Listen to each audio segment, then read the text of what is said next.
So ito mga ka-chillax, quick test ride tayo. Top card. Ayan. Para kasi may ano to, may alarm. So naglalak yung gulong niya pag hindi mo na pag hindi mo na pa-start ng top card. So ayun. O tayo patumpik-tumpik pa, let's go. Maganda nito, maagaan lang siya. Mukha lang siyang bulky, pero ano siya, magaan. So hindi ko lang kung makikita niyo yung yung speedometer. Ano naman to? Naka-kmh naman, so 1 bar pa lang. So ikot tayo from circuits, balik tayo dito. Okay? So 1/7 ang ating cambio. So mix tayo, pedal assist tsaka throttle. So speed 1 muna tayo. 500 watts. So yun, naka 1/7 tayo. So sobrang gaan pag 1/7. Ilagay natin sa yun. Yan. Ang gaan. So ang gaan nung ng pagpepedal nitong shifter na to pag 1/7.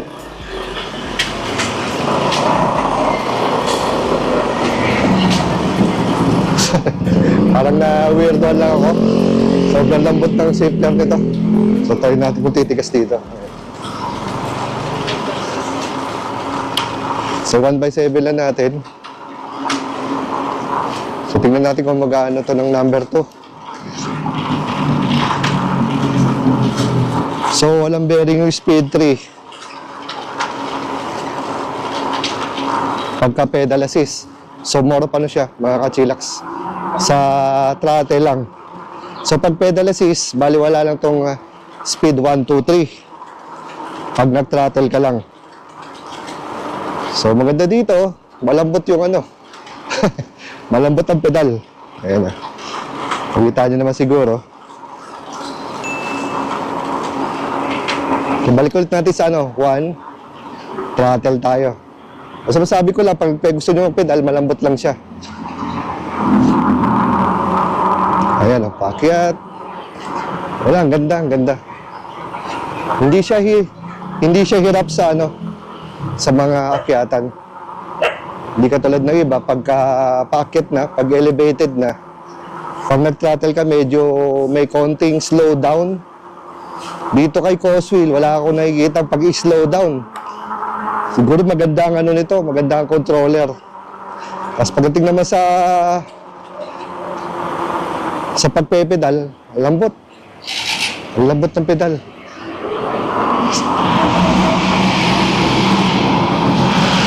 So top speed natin dito sa sa Osmeña Highway ito.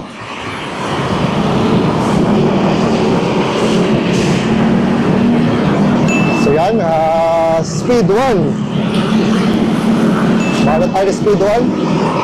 Full throttle. 26. Ayun na. 26, 27. Speed 2. Speed 2. Bilis 35. 37.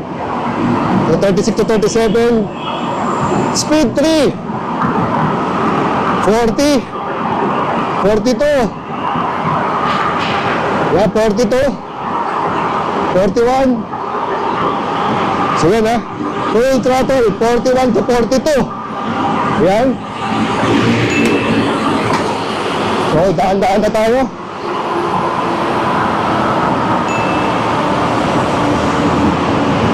So maganda dito yung hydraulic brakes niya.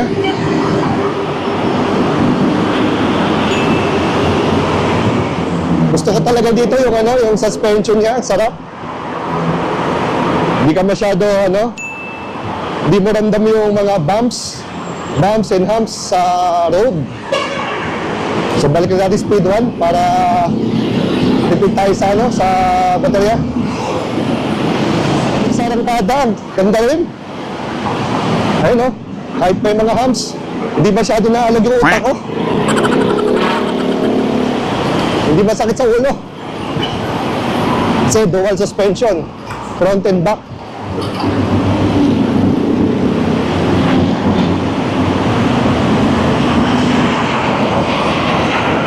Ayan, oh. Okay. Yan. So isang huwag masyadong babarking na masyadong kanan kasi medyo mababa yung ground clearance. So alalay lang.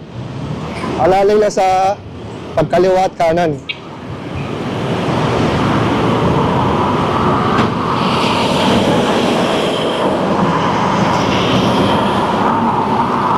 Para safe. Ganda dito, may busina, mayroong brake light.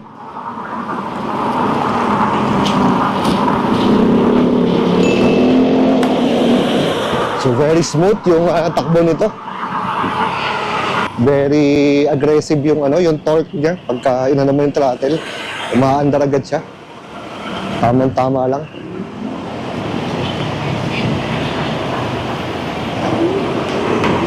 So tamang-tama lang, bait. Bait ng bait ng New Year Siguro New Year's resolution ni Kuya yun. Ayan. Gusto ko dito rin yung preno, yung hindi siya nag-i-screech, di ba?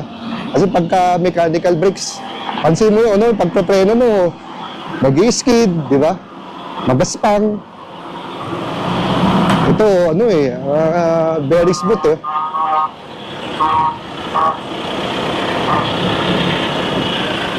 Alam mo, mararamdaman mo yung gaspang. Siyempre, natural lang naman, may tutunog kasi pag pumreno ka, dumidikit. Dumidikit yan sa sa kanyang brake disc di ba? Kasi pa nagustuhan ko doon sa ride na to ay yung mga lalagyan niya. Meron siyang front rack, merong rear rack, may center basket, di ba? Dahil mong lalagyan dito. So, nasa inyo naman kung paano nyo titimplahin yung range dito.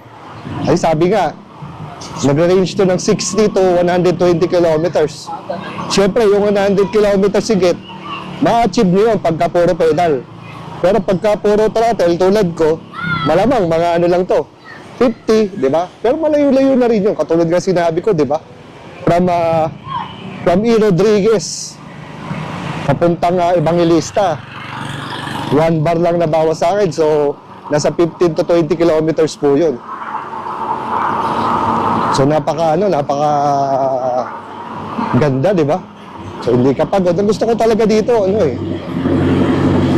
yung kanyang suspension. Dual suspension. Kahit sa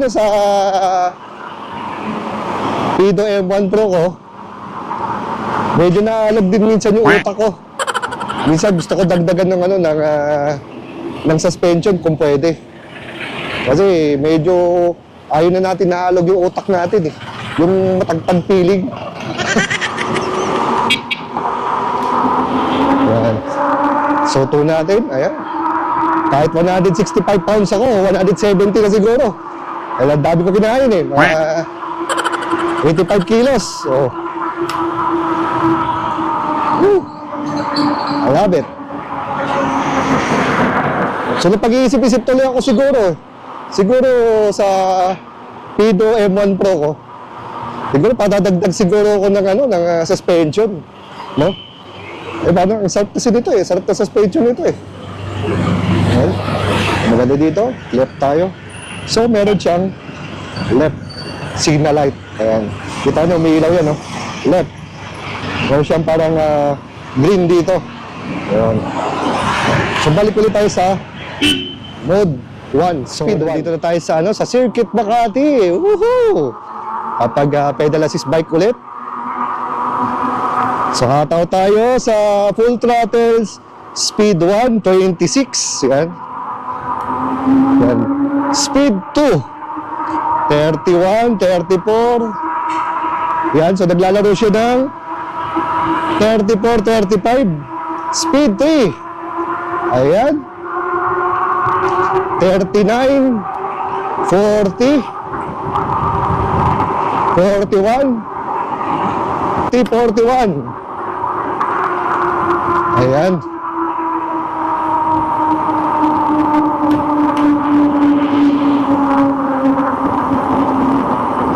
So, laki ng pinagbago mga ka-chillax ng ng Circuit Makati, no? So yan. So it's a Thursday. Dito tayo. Ayan. So verdict na tayo mga ka-chillax, no? Dito sa ating Coswheel. Labas ko aking top card. Ayan. O diba? Siyal. Sana all.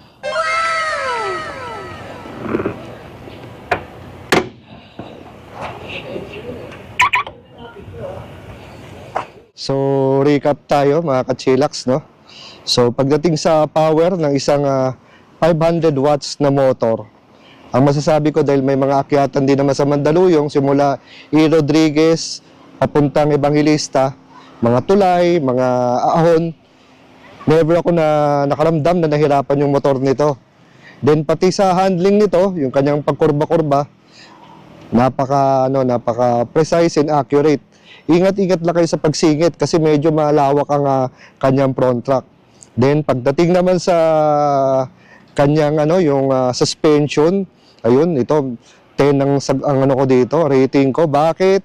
Kasi double suspension dahil dito sa kanyang monoshock sa rear at ang kanyang suspension dito sa front, very nabawasan ng gusto ang stress sa likod at sa pet ko.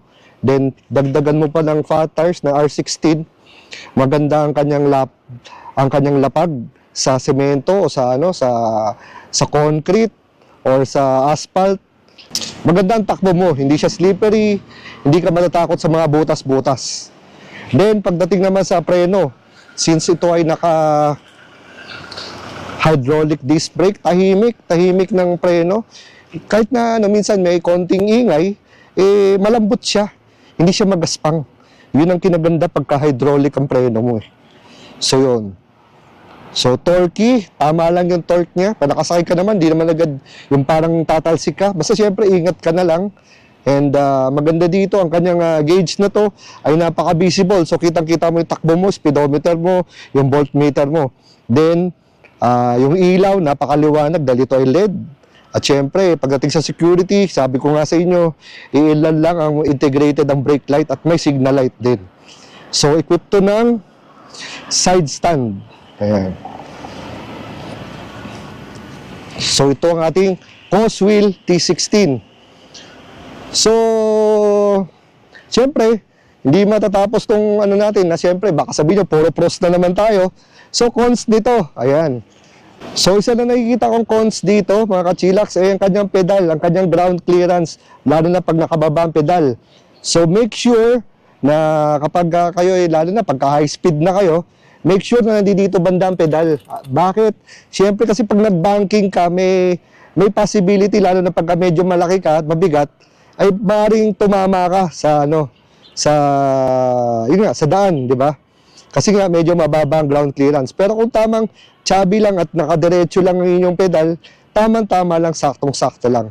So yun lang ang nakikita ko. Then pagdating naman sa battery, kasi ko na full throttle ko, throttle ako ng throttle ko 80%, pedal ko 20% lang or 10%. 1 bar lang. So sabihin na natin 1 bar kada 20 kilometers. So kung 5 bars siya, so rough estimate, kayang-kaya nito ang 100 kilometers na 90% ang throttle o 80% ang throttle. Kasi nga, kita nyo naman, di ba? Napakahaba ng kanyang battery at napakaganda. So lalagay ko lang ulit yan ng basic specs at panoorin nyo rin ang aking basic review nito para may idea. Ayan, ito ang ating Coswheel T16. Ano nga pala, kung magkano ang Coswheel T16 natin, ito ay naghahalaga lang ng 63,800. So 63,800, syempre sa mga ating mga subscribers dyan, mga followers, ito ay may discount pa. So lalagay ko dyan kung saan ang location ng AB Supreme. At syempre, bihira nyo makita sa daan. Dahil halos lahat ng ibang pedal assist bike magkakamukha na eh. Parang ang dami nang may ganun. Ito, parang bihira pa lang makita nito sa daan. So ilan lang kayo if ever na magkakaroon nitong pedal assist bike na ito. So yun mga ka-chillax, sana gusto niyo ating munting content dito sa ating quick test ride ng Coswheel T16. So till here, Happy New Year nga pala sa ating lahat. So sana maging maganda ang ating bagong taon. So ride safe and God bless.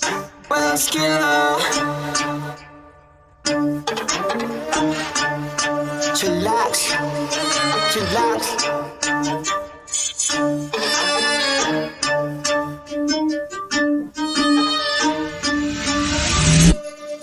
Kapag si Tito Well nag-demo, kitang-kita mura presyo. Lahat kalidad, hindi invento, trabaho pero takot tao. Bago ilabag dapat kalidad, di lang basta pamato. Lahat detalye makukuha, di lang basta panalo. Kapag si Tito Well nag-demo, kitang-kita mura presyo. Lahat kalidad, hindi invento, trabaho pero takot tao. Bago ilabag dapat kalidad, di lang basta panalo. Lahat detalye makukuha, di lang basta panalo. Iniikot kahit malayo, basta matibay pandayo. Kung maghahanap ng mura, dapat iyong malabo. Kaya tumagal kahit na mura, kaya dapat pandayo. Di masasayang oras, pagod kahit abutin ng malayo. Kapag si Tito Well nag-demo, kitang